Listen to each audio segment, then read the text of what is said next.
Bismillahirrahmanirrahim. Assalamualaikum warahmatullahi wabarakatuh. Let me introduce myself first. I'm Nurjannah. Now I would like to explain about sociolinguistics because this a task from Dr. Radia that mid task that I would like to explain about sociolinguistic subject. Okay, talking about sociolinguistic, here maybe one of you or there are some people known about sociolinguistics itself. Here, talking about sociolinguistics, there are two words that form it are sociology and linguistic. Sociology is refers to a science of society, and linguistic is refers to a science of language and a study of language from the perspective of society may be thought as linguistic, less sociology. And from different viewpoints, as science, linguistic can be divided into several branches. Among others, descriptive linguistic and historical or comparative linguistic, or we can say that if it is based its methodology or synchronic and diachronic linguistic, or we can say it is based on its aspect of time and phonetics, phonology, semantics, syntax, morphology, and it is we can say that based on the language as a system.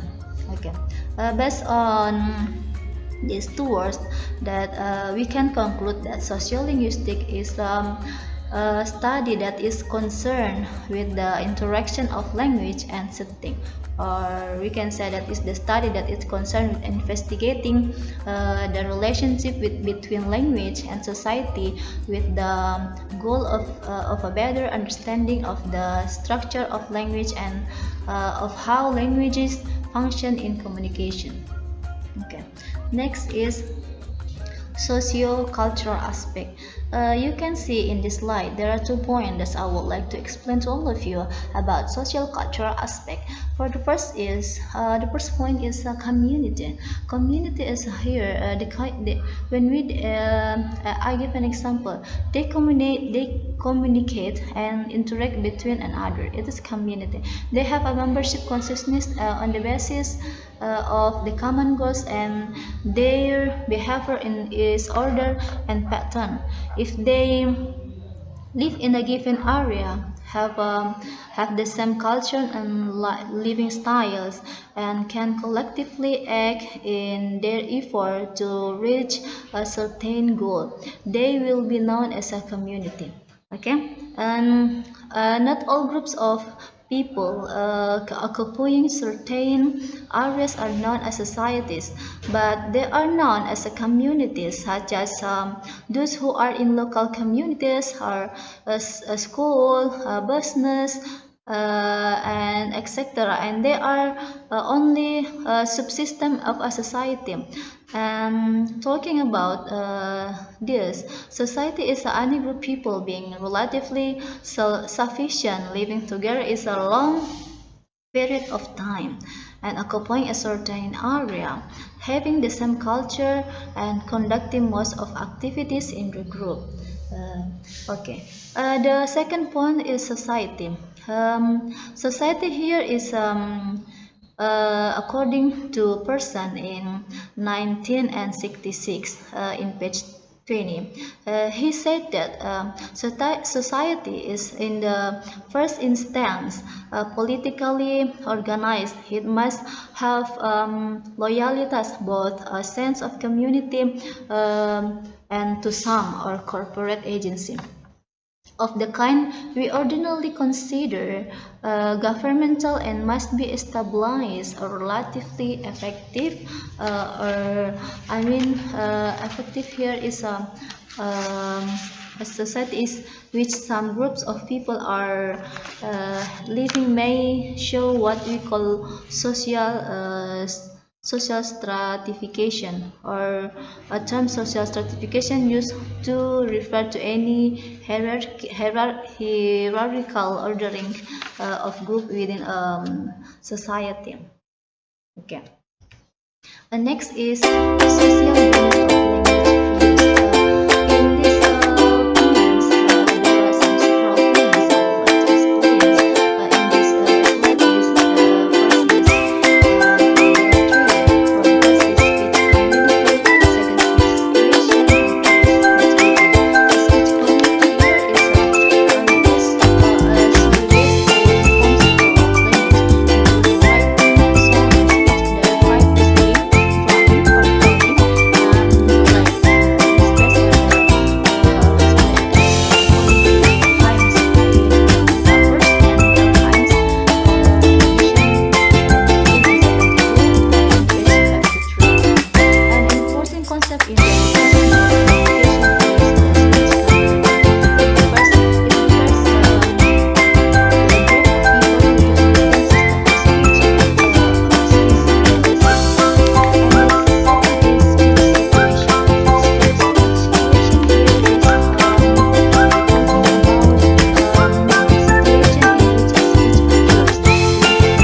is of speaking. Ways of speaking here is the way of speaking refers to how a language speaker use in accordance with behavior of communication regulate in his speech community. It is ways of speaking. Next is component of speech. Here, talking about component of speech is occurring in a speech community must be in relation to speech situations, speech events, speech act, and speech styles, as well as components of speech. Thus form as integrated parts in the communicative behavior. It's components of speech. Components of speech. Okay. Next is social function of language. Here, social function in language. Okay, next is when we're talking about social function of language is you can see in this slide there are tables. Here is aspect and function. Here, then what I have wrote in this slide is here is although the model is primarily connected with the nature of literary language, it provides a means of listing 6 major language functions by indicating how the shift of focus from one aspect of the speech event to another determines the function of the language that is used in it. For example, here, and in relation, the first line is in relation to emotive, expressive, and affective. function, the address aims to the direct expression of his attitude or her attitude to the topic or situation. And the second line is in relation to cognitive function, is the speaker focus on the person's address. And the third line is referential, cognitive, denotative. It means that when he calls the attention of another or requires them to carry out some action.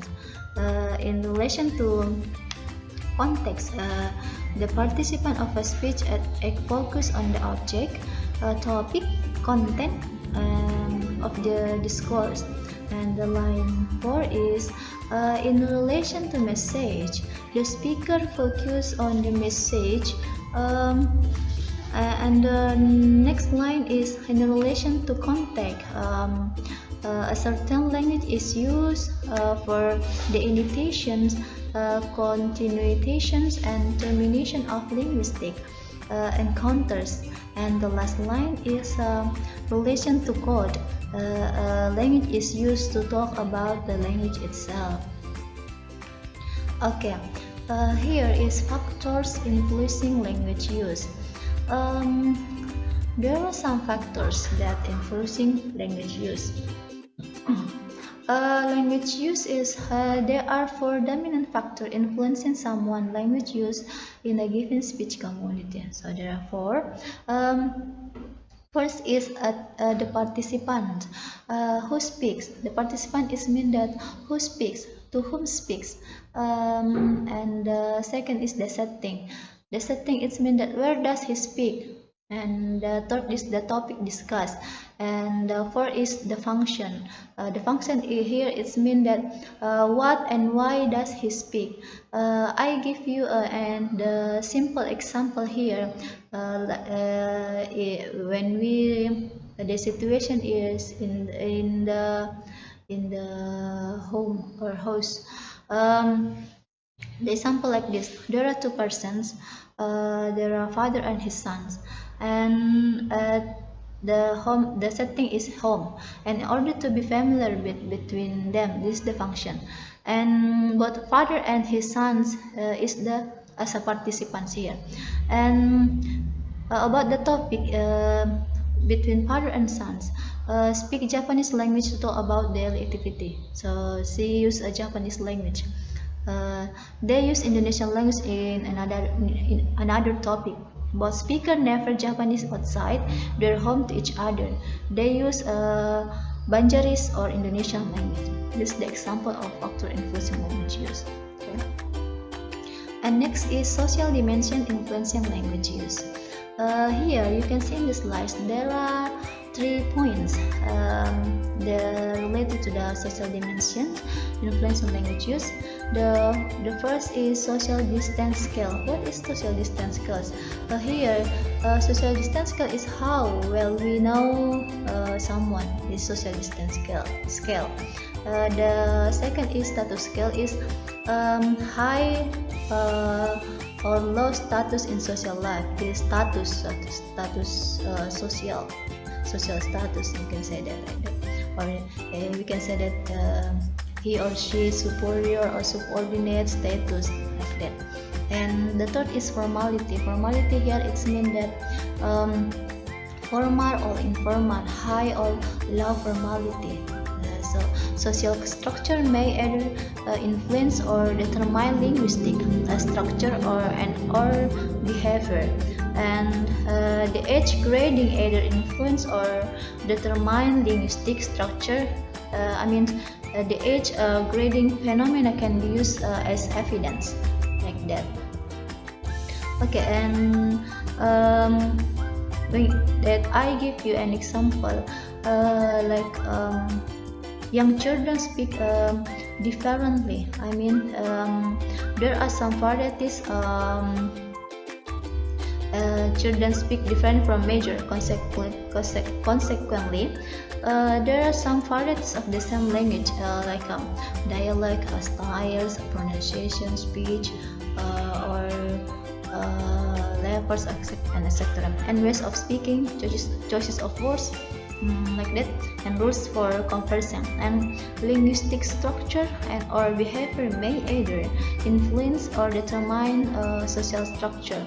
And sociolinguistic studies here as a language and its varieties, parts of language, and how they are used in the speech community in relations to the socio-cultural background of the language use itself. Okay. The next is conclusion. Here, based on what I have explained before, for before the slide, until now, I can conclude that sociolinguistics here that we have to know that a language is an important thing is in a given community, a speech community. It is not a means for communication and interactions, but also for establishing and maintaining human relationships. One characteristic of a language is that it's social. That is to say that all speech even must be in relation to the social aspect. A newborn, a child acquires a language in the social environment, or we can say that family as part of the speech community. And one of the important thing that we have to know that when we talking about sociolinguistics, that the different varieties of language, I mean that dialects. These kinds of dialects are known as geographical or regional dialects. The fact also shows us that the members of community or speech community are in the same social hierarchy. I mean that consequently, there are some also varieties of the same language used by the different aspect of the language users, and these kinds of language varieties are known as social dialects. And sociolinguistic studies as a language and its varieties and how they are used in the speech community in relation to the social cultural background of the language use itself. I think that's enough from my explanation, and thank you very much for hearing me and to see me. And don't forget I say thank you very much too for Ma'am Radia, Dr. Radia, for your knowledge, for your sharing information about, especially about sociolinguistics and other knowledge that you have given to me. Thank you very much, and Assalamualaikum warahmatullahi wabarakatuh.